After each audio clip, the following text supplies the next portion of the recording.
Thanks, President, commissaire. J'ai eu l'honneur d'être le rapporteur de l'avis de la Commission de développement pour les budgets de l'année 2023. Et à ce titre, je tiens à souligner clairement que nous avons, je crois que vous serez d'accord, un problème très grave.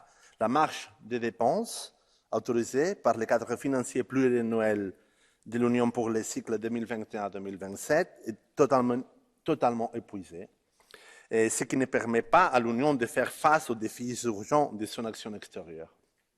Premier, la pandémie de la Covid, et après la brutale agression russe contre l'Ukraine, avec ses effets à niveau mondial, tels que la crise de la sécurité alimentaire, la crise énergétique. Tout ça a considérablement accru les besoins d'aide humanitaire et surtout ont placé les objectifs de développement durable dans une situation critique.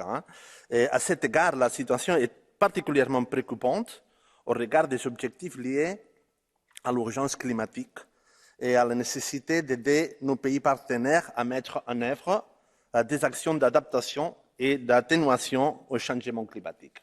Alors c'est évident qu'il y a une pas compensation entre les événements qui sont arrivés d'une façon pas prévue et les prévisions financières de l'Union.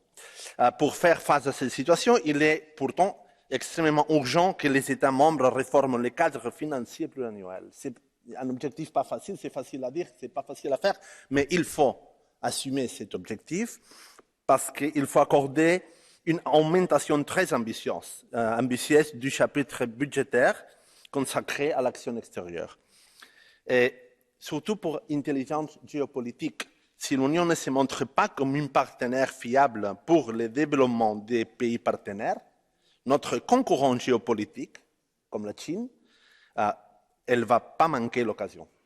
Alors, il faut avoir cette ambition géopolitique qu'il faut concrétiser à travers du budget. Merci, commissaire.